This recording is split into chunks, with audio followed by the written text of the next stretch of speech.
We're going to be talking about understanding behavior change during the post-COVID. And the rise and duration of COVID-19 has intrinsically changed how everyone approaches every decision they make, and this impacts every business that stands today.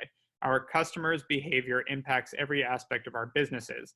Listen in and understand how consumer behavior is changing as Michael Greenberg, CEO of Retina AI, interviews behavioral economist Ankit Shah, CEO of Dopamine, on how to understand customer attention shifts from before Corona to now. Thank you guys for being here. Hey, thank you, Eric, for having us. Really appreciate it. Pleasure. So, this is an interesting spot too, because this is happy hour right now across America. So it's a good time to discuss behavioral economics. Ankit, maybe just as a little bit extra introduction on what you and Dopamine does, that might be a great way to frame and kick this off. Absolutely. So I'm the CEO of Dopamine. Dopamine is a strategic agency. We specifically work with applied behavioral economics, engagement, and incentives from everybody from Fortune 500s to venture-backed startups to large-scale governments. So fundamentally, we help understand why people do what they do. Okay. All right. That sounds amazing. At Retina, we really focus primarily on also customer behavioral insights, which is why I'm extremely excited to get into this discussion. We lens it around a concept called customer lifetime value, and that's usually based on historical data trying to predict the future. However, times are a little bit different. The last 2 weeks have felt like 2 decades. And, I would love to, as lens through a behavioral economist, maybe ask you for a bit of a framework on how this compares to certain prior historical events and maybe where it departs from that. Yeah, absolutely. I think we're just, as we've been hearing all day, and I want to say thank you to every single person who's participating. And again, thank you to Eric for putting together this amazing, amazing event and bringing so many people to this amazing amount of information. What we're seeing today is the world's changing more rapidly, I think, than it's ever changed before. Things are being completely upended. We're looking at market conditions unlike anything we've ever seen. And so you asked me a little bit about historical context. So we have a few. We have the Spanish flu. We have the financial depression. We have the Great Depression. We have, 2007, 2008. We have all these things from a historical context. But I think what we're going to be going through this time, while there are some silver linings, we're going to be having all of these things put together. And, as we talk about this and we kind of try to examine these things, I think it's going to be elucidated for us to really see what's changing and how quickly. Okay. Well, with that being said, obviously we're hearing on the news a lot, and we've heard even from other speakers today, contextually about, for instance, how to think about the last 2 weeks, what they're seeing in terms of market trends. But I know economists like to think about things in terms of quarters, years, and sometimes decades. So what are some things, if you're opening up that crystal ball based on the indicators you're seeing, what would you kind of project and help kind of contextualize this conversation? Well, look, let's at least start with kind of some historical context in terms of what we've seen in the past, right? So not even during the Great Depression and World War II did the bulk of economic activity ever just stop. Full stop, shut down. This is happening in China right now. This is happening in the US. This is happening in Europe. And the best case scenario that I think we could really look for is a downturn that's even more severe than the GFC, 2007, 2008. But if this is what happens and it was shorter lived, we'd be back to kind of positive growth by the fourth quarter of this year. And that's the best case. In this case, markets would start to recover when the light is at the end of the tunnel. But there are several conditions to that, and like you and I have discussed offline, first the US and Europe and other heavily affected economies need to roll out testing, tracing, treatment. A number of things have to happen. And, we just don't have enough data at this point to know when it's going to happen. So I think we have to brace for a downturn while at the same time looking at what the golden light is at the end of the tunnel for us to do well. So I think that's really what this conference has been about. What are going to be those strategies and how to understand the resilient behaviors for us?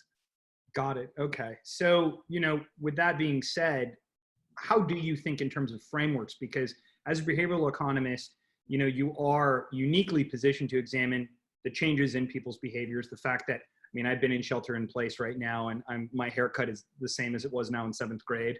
I'm really, trying to think about all of the behaviors that have shifted for me. What are the things that you see maybe starting to habituate, and how should we starting to examine the frameworks we'll use as we get out of this tunnel?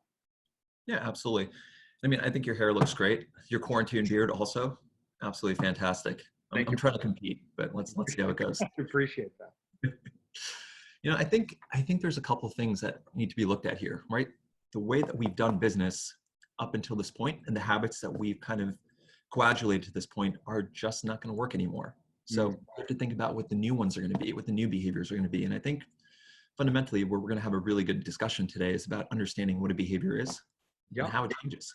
Right. Well, so yeah, let's do that. I feel like, this is Mr. Rogers, and this is the way I like to learn my econ. As you know, I was a physicist, so we were always at war with each other, but all the time. But I think we're going to get to see some equations in a second. And this is your cue, everyone, to go ahead and uncork that martini that you were thinking about doing behind the scenes. I might do it as well. But maybe you can help us define a behavior, and then we can kind of walk through the frameworks that you think about and you help businesses with here.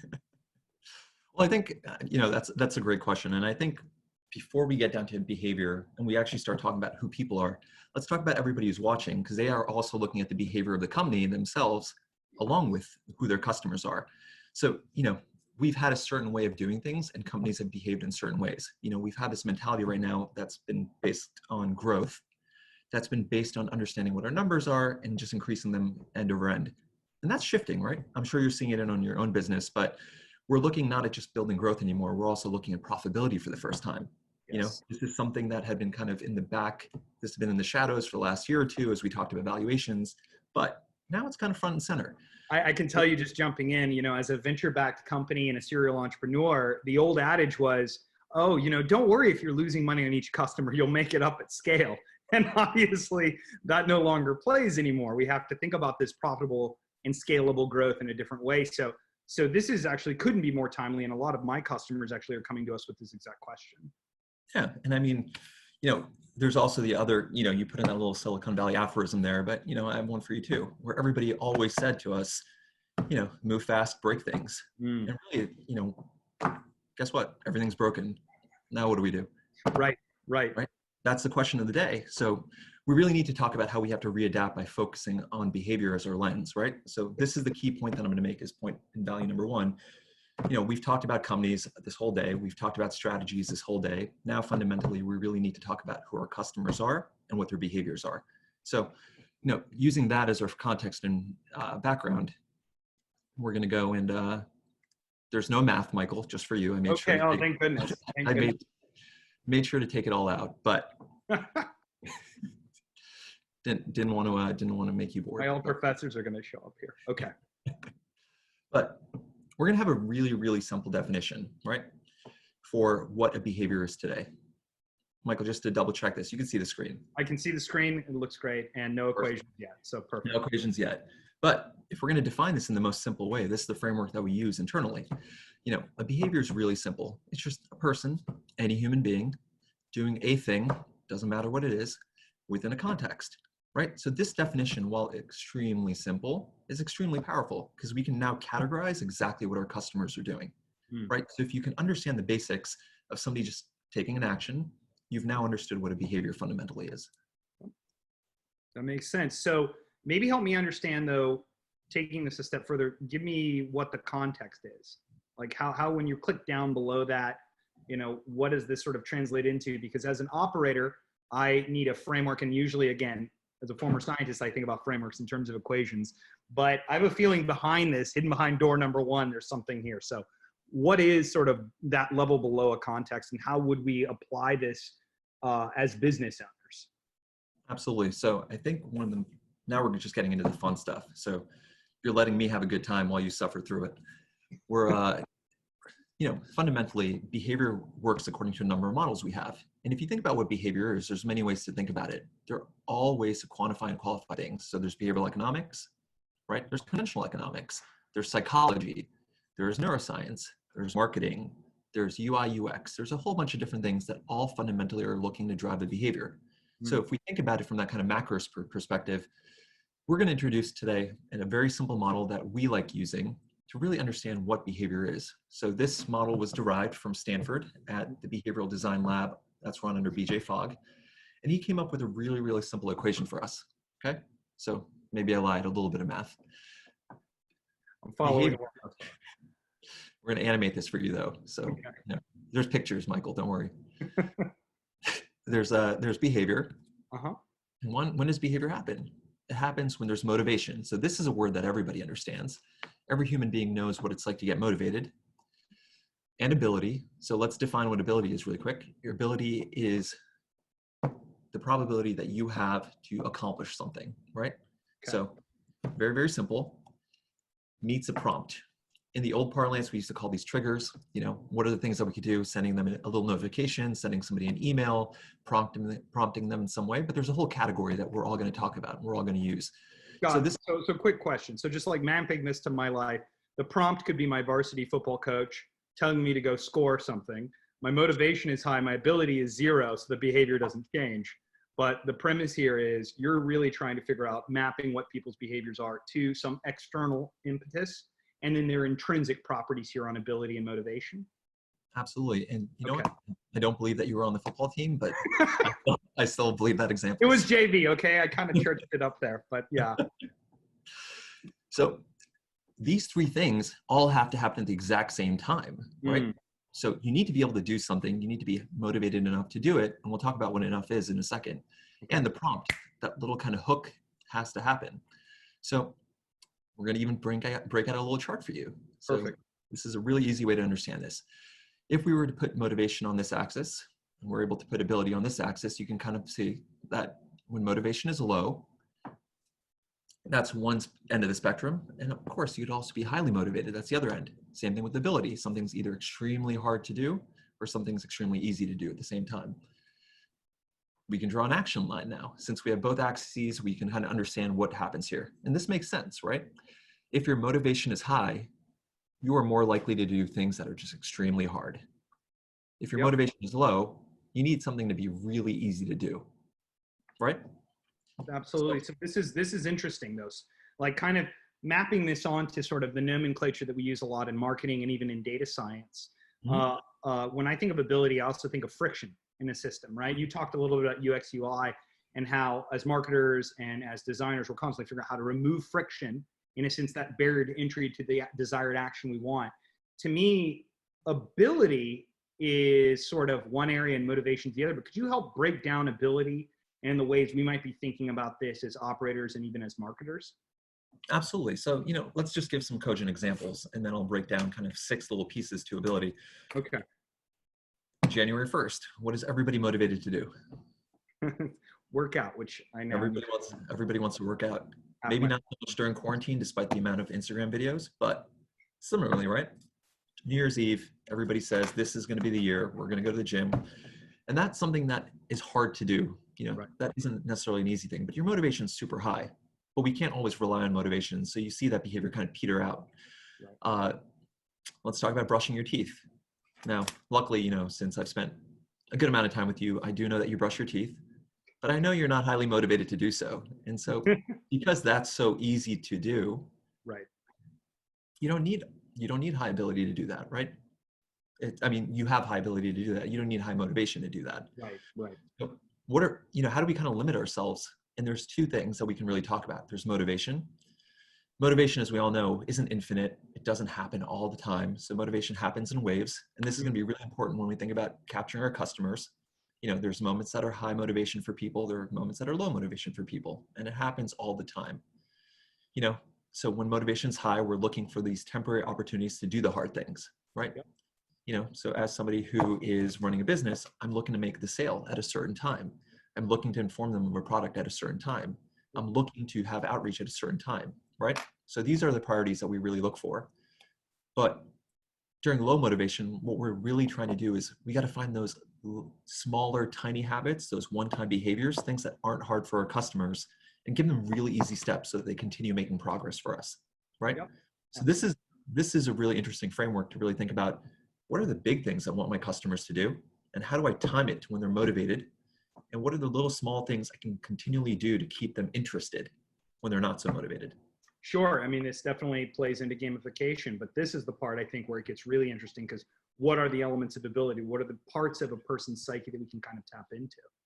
Absolutely. And so I think one of the interesting things here, as you mentioned, was friction, right? What is friction fundamentally? It's a lack of something, right? It's an inability to do something. So we've kind of categorized this as there's 6 elements. You know, it could be a lack of time. You know, you just don't feel like you have the time that's available to you to go do something. Lack of resources or lack of money, right? You might be selling somebody a product that's $99.99, they might not have it. There's physical effort. Getting somebody to get off their couch, as we're learning during COVID-19, is extremely hard. Absolutely. Extremely hard. So now we know where business is done and it's on your butt. There's mental effort, right? Doing 8 calls a day takes a lot of your effort. So, we're all feeling a little bit of fatigue. So it's hard to make other decisions at that time now. We're coming to see. So this is intriguing because I think and I'm sure this has been discussed throughout the conference, but oftentimes we bias only a few of these categories, right? We might have timing, which can take the form of something that's a flash sale or offer, all the way to the way that we think about sequencing messaging. We think about money, which is price sensitivity in the way that we maybe do discounts. But this idea of physical, mental effort, things like that, even habituation, is something that I don't normally hear in people's toolkit when they think about how to interface with the customer. I'd love to, maybe go a step further. And if we can kind of pull the conversation back for a second, talk a little bit about how that might be leveraged. Yeah, absolutely. So I think, the one that seems to be the most important, the one that gets the most play for us always is habits, right? People talk about habits all the time without fundamentally even understanding what a habit is. So, maybe that's a good place for us to kind of break off and really think about how we have habits and what those are defined as, Yeah. So, I mean, when I think about them, so in our business, all we do is look at the digital information that people are storing on customers, thinking through how a customer is going to behave both in the future, in the short term, and in the long term. And usually this takes the form of a concept called customer lifetime value. But underneath that are these habits, are these behaviors. We look at, in a sense, transaction times and how they change in between purchases. We try to think about signals they're sending us. But when you think about habits from a behavioral economics standpoint, I have to be honest, I'm not sure what a standard definition is. Yeah. So, luckily as economists, we like to kind of obscure what definitions are sometimes. So in this case, we can kind of categorize it from let's say more of a neurological method, right? Habits usually are automatic responses to specific situations, meaning there's some sort of stimuli for you, you respond a certain way. And what's really interesting about that is most of the stuff we think we've taught ourselves about habits, most of the stuff that we know about habits, such as it takes 21 days to form a habit, it takes a month to form a habit, it takes 2 months to form a habit. None of this stuff is actually grounded in any sort of empirical research. Most of this stuff is made up. And so I think what people always find very fascinating is that habits are mostly unintentional, right? Most of the things that we've decided in our lives and the way that we've kind of characterized them are not intentional, as everybody believes all their actions are, but really unintentional. They are set by patterns that we are oftentimes just not aware of. And that's really, really interesting from the fact that, this also implies to the consumer behavior that people are going to have, right? There are habits that people have. They will do certain things repeatedly. They will stick to certain brands repeatedly. They will not venture to a close competitor. They've all built habits, and that habituation really drives all their consumer behavior from start to finish. So, with that context, this conference is a function of us all, in a sense, being forced into this concept of shelter in place. And it's a grand experiment, in a sense, on habituation, because we're all being truncated and shut off from some of our other subconscious habits, and maybe subconsciously developing new ones. As I mentioned earlier, I am constantly trying to think about how do I stay in shape and how to do these things actively, but then that might be countervailed by the fact that I have a lot of pizza right now in my fridge, and that's undercutting that, and that's more of a subconscious thing. Eating your feelings is real right now. So Yeah. how do you think about that and that sense of control? Because oftentimes when I think of habit too, I think of gaining a sense of control back in the day. And I see a lot of businesses that are maybe selling into fear versus selling into control. So, I'd love to know what that might look like. Absolutely. And I think you hit on a really, really, kind of core point here for us, which is, in behavioral economics, we have this term that we call the locus of control. And it really talks about how in control someone can feel within a certain epi or an environmental factor, right? And I think the real answer to what you're asking is we're not in control. One of the core things to understand as a business right now is that your customer is not in control. In fact, most of them are feeling extremely out of control today. So when we think about how we address our customers and we think about the insights that we need, what are we doing as businesses to offer stability? What are Yep. we doing to give them decisions that they can make? Even tiny little choices, little frameworks that say, you are in control within this one particular context. You can feel good because you made a decision here, instead of just saying, I don't know, or there are too many options, or there are no options, right? Instead of feeling out of control, really offering people the ability to have this sort of insight. And I think that's really where we go next, right? You know, when we're talking about behavior, and if we switch simply to the businesses and to the customers, what have we done traditionally? You know, we've looked at data, we've looked at kind of articulating data in such a way that we can make predictions. You know, we've built out certain models, we've built out some things we'll talk about in a minute, like lifetime value, CLV, customer acquisition, et cetera. But the first thing we've always tried to do, if you're a good business, is we've tried to define the customer, right? Yep. We've tried to build a persona. Yep, Right. absolutely. And this is actually so interesting because I'm getting questions in real time from the Twitter sphere, and it's terrifying. But they're thinking if they're being curated and they're not talking about my beard. But one of the things that is coming up is, you know, are sort of customers looking the same? What are these behaviors going to look like? And you know, I know, having done this, you know, using some bleeding edge models for a lot of companies, that normally you have quite a few personas that bubble up during normal times from a business. But because of this mass forcing effect on all of us, we're now starting to see a collapse in personas, that there are fewer segments, but spread out amongst the audience. Is this something that you're seeing too, this kind of convergent behavior that's happening? And you know, if so, I'm happy to pull up the slide, but how are you thinking about that? Yeah, I mean, look, you've nailed it kind of on the head. If we wanted to have a little pithy saying, we know that number of personas are shrinking, size of personas are increasing. Yeah. So what that means is, you know, while we had many different varieties, many different types, you know, we were able to look at primary, secondary, and tertiary. You know, here's a good example, which I think you should get into in a second. Sure. You know, if we're looking at these things that we thought we knew about our customer, now we really have to question if we knew them at all. And if we did, you know, how has that changed? And not only has it changed, how do we now kind of reorient them and repattern them, right? So, Yeah. you know, you shared this example with me last night, which I thought was fascinating, about how your customer here ordinarily thought that there was one variable that was the decision variable. Right. You know, in this new kind of era, it's a non-information variable. It doesn't actually have anything relevant for you. So tell me about that. No, that's absolutely right. In fact, this dovetails to even another question we just received, which is, you know, is past prologue, do these theories hold up in such an extreme and existential time that we're in? And frankly, I can even use this in terms of our thoughts on our customer. Well, this is coming from a leading men's grooming brand that originally actioned and knew that their best customers were those that had straight hair. This was a huge decision point. It was a proxy that they used as a signal to know somebody was going to be a high lifetime value customer. And all of a sudden, practically overnight, their absolute worst customers also started exhibiting the exact same behavior. Now, the reasons for that, because these are always correlated signals, were determined through an experiment. And it turns out this had to do with the fact that a lot of people were shifting their buying patterns over into this particular brand because they couldn't get it in a retail location and were taking advantage of a sale. And so all of a sudden they had to look at secondary and tertiary signals. In this case, skin sensitivity was a way they could parse between the good and the bad customers, because just looking at straight hair didn't work anymore. And so I would say to that person who asked that question, yes, you're absolutely right. You know, some of the underlying theories still hold, but your heuristics and your proxy signals probably don't.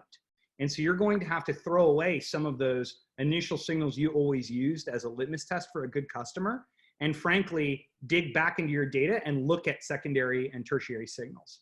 I think it's going to be mission critical going forward. And I want to get to, by the way, I want to get to another question, because we have about 5 minutes left and we've got some good ones coming in. And by the way, for anyone who, you know, doesn't get your question answered, and I'm sure there's going to be many, in the last second, we'll throw up our contact info, and we'll be making sure to drop larger versions of what the material we shared into the Slack channel as well. But here's one of the questions we have, which is there any indication this is going to be a whole new normal in terms of these behaviors that we have in shelter in place? So what do we look like coming out of this? And how should businesses be thinking about this? Is this short, medium, or long-term behavioral adaptation? Absolutely. And I think the answer is dependent on each one of those timeframes, short, mid, and long. You know, so there are certain things that we knew were already happening, right? Fundamentally. we knew things such as people were questioning the value of universities. Working from home was growing, right? Right. There's a number of kind of different examples that I can give where we've just accelerated behavior towards something that was on an eventual decline anyway. But also we're seeing novel behaviors at the same time, things that we could have never expected, things that people are now kind of talking about. If you go across the Twitter sphere, the Instagram sphere, even the occasional TikTok, which is probably the saddest part of my quarantine. Hey, now TikTok's coming up next. And you better believe as soon as we're done, I am pouring myself a drink and getting into something more comfortable for dancing for this next session. So how dare you? How dare you? But no, but you were saying these trends. What I'm saying though is that these things that we have, the metrics that we have, and I think this is an important point for us to really go over very quickly, is that these conventional models we had for things like customer acquisition cost, for LTV, for CLV, all these things are extremely important to constantly look at and recalculate. And we're in an advantaged spot right now. So from a behavioral standpoint, none of our businesses are existing in silos these days. We have close competitors, we have adjuncts, we have even businesses that are analogs to what we ourselves are doing. And so we can now have better data and we can make better decisions because we can look at what everybody else is doing. So one of the pieces of advice I really have here is constantly reevaluate the model that you're using, because the time is going to change, the conditions are going to change, but also make sure you are aware of your market as a whole. So whereas before people might have told you to put your head down and just focus on your business, I think this is a big shift. I think this is a time where you really need to be aware of the behaviors everybody else is exhibiting at the same time. It's not only about learning by doing, it's also about learning by seeing. I think that's a brilliant point. I want to give you a second on final thoughts. Before I do, when I think about this, I always think about benchmarking. And one of the things I highly recommend is reaching out, if you don't already have benchmark data on your peer set, on your customer set, really looking at that and seeing what trend lines you can divine from, and also seeing where you can differentiate. And when you think about customer lifetime value, which is something else that I know people, especially this is something we specialize in when we speak to businesses, they want to know, is this new cohort that just came in through COVID today, are they good? What are they worth? Well, that's a deeper conversation outside the scope of today's conversation, but it's a fair one. And I would recommend when you're trying to look at this, first look at the behavioral differences of this cohort that's coming in. So for instance, did they come in through a different channel? Did they click on a different pathway to checkout? Did they have a different product sequencing? Any sort of delta that you have showing that change in behavior should already be signaling downstream changing behavior. And there are models that you can use to then project off that, so you don't have to wait 2 or 3 quarters to figure out what's happening now. And that's the big question I'm getting from people is, how do I get out of analysis paralysis? So with that being said, I kind of would love to throw the final thought for you to give to our audience. This has been incredible, by the way, and thank you for sharing what a behavioral economist is and does as well, because I have a feeling a lot of us didn't know, and the rest of us have to hear you talk about it all the time. So this is great. Absolutely. I think, if we're going to just end, we have, there's 1 or 2 thoughts I really have. I think really it comes down to if your business is going to work and if your business is going to survive, really thinking about, why are you here? And there's only 2 reasons that any business should be here. One is make sure you reorient and refocus on, are you serving your customers? And are you doing that in a profitable way? And so looking at the behavior of your customers, looking at the behavior that you yourself are exhibiting, if those 2 things match up, then you'll be giving value to all. This is great. Well, we're getting the hook. Eric, thank you again. This has been an amazing conference. Really appreciate you having us, buddy. Absolutely. Really appreciate it, guys. Had a lot of great comments in the chat going like, I'm recording all of this because I can't absorb it all, but I'm going to get it later. Sounds good. All right.